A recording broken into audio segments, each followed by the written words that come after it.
নমস্কার বন্ধুরা, আরও একটা নতুন রেসিপির ভিডিওতে আপনাদের সবাইকে স্বাগত। আজকে নিরামিষভাবে পটলের একটা রেসিপি বানিয়ে দেখাবো।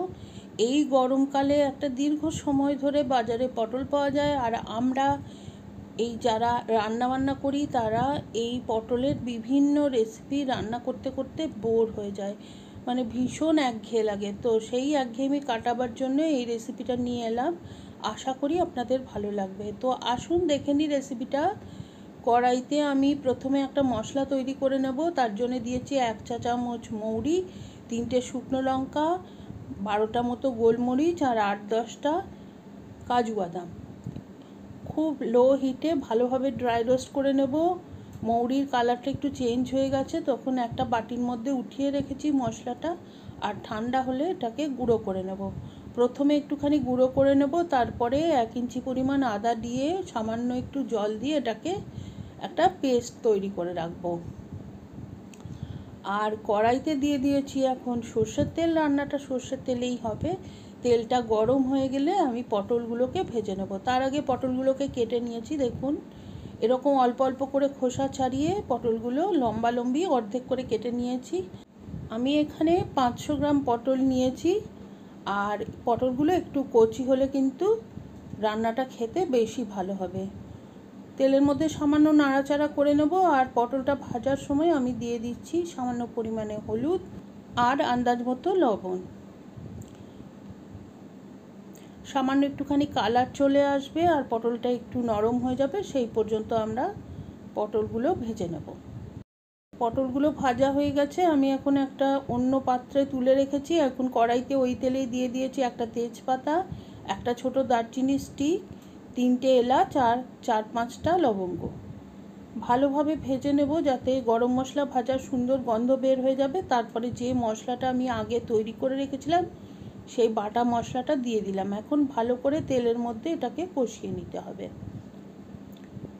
এর সাথে দিয়ে দিচ্ছি 1/2 চা চামচ মতো জিরে গুঁড়ো, 1/2 চা চামচ ধনে গুঁড়ো, আর এটাও মশলার সাথে ভালো করে মিশিয়ে কষিয়ে নেব। আপনাদের যদি মনে হয় মশলা পুড়ে যেতে পারে তাহলে অল্প অল্প করে জল দিয়ে কষিয়ে নেবেন। আর আমি এখানে 1/2 চা চামচ দিয়েছি কাশ্মীরি লঙ্কার গুঁড়ো, আর দিচ্ছি আন্দাজ মতো লবণ আর হলুদ। লবণ আর হলুদ আগেও আমরা পটল ভাজার সময় দিয়ে রেখেছিলাম, সেজন্য এটা একটু বুঝে শুনে দিতে হবে।